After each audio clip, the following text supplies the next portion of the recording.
We are here at the Dreamcycle Museum and we're checking out this impressive collection of motorcycles. And I'm here with my childhood friend, Emily. Hi.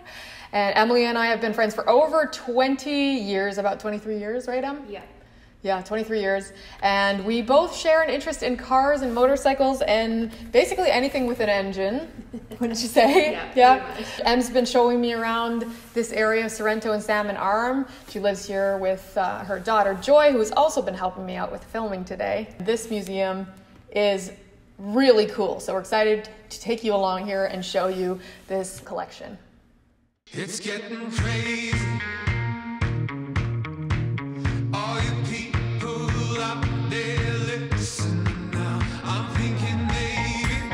This is such a cool museum.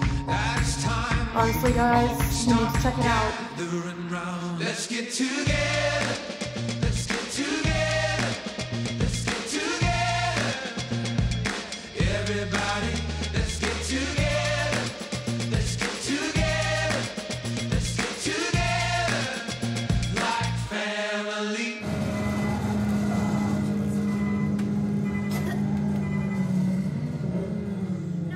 Oh no, I did not do well. Guys, I promise I did not ride like this in real life. I probably do. She definitely beat me. So this is Mark Lane. He is the owner of Dreamcycle Museum. And tell us a little bit about how many bikes you have in the collection. We have about 100 on display. I have about 150 in my collection.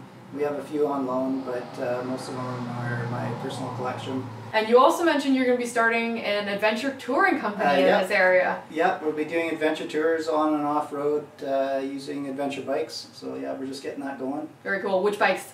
BMW 850 GS's. I've seen a little bit around this area and it really is an adventurer's paradise, isn't it? It's an amazing place to ride around here, yeah. No kidding. For people who want to get a little bit of information about that, they can check out the website.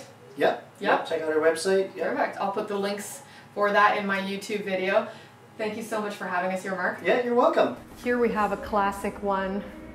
This is the 1965 Honda Cub. How many of you have ridden one of these? I have never, but I'm willing to bet that quite a few of you have. This is probably one of the most famous motorcycles in the world. Oh, it says right here, 60 million Cubs were produced. I really like this one. This is a 1982 Royal Enfield Bullet. I love the color combination of the baby blue and the gold and the brown. So nice. So a couple neat things about this bike. Stuck in the headlight is a piece of cardboard with a slot cut in it. The last time the guy rode this bike in England in 1941 was the Second World War. And planes would fly over at night, dropping bombs wherever they saw light. So this guy cut that cardboard out and stuck it in there to put the light down so the plane wouldn't see him drop a bomb on him. It's been in there ever since. And it uses a piece of wood for a brake pad. Another source of potential fire. Yeah, there you go. No kidding. This is often considered one of the most beautiful motorcycles in the world.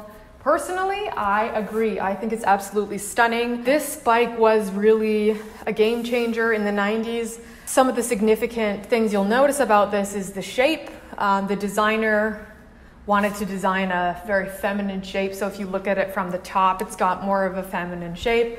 This front tank was considered the shape of the female bust, and then a slim waist, and then the hips in the back there.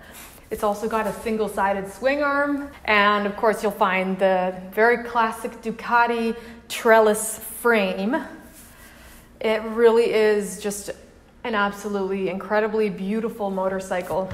Thank you so much for watching. I really enjoyed sharing this experience with you, and I appreciate you coming and checking out the museum with me today, and I look forward to seeing you on the next ride.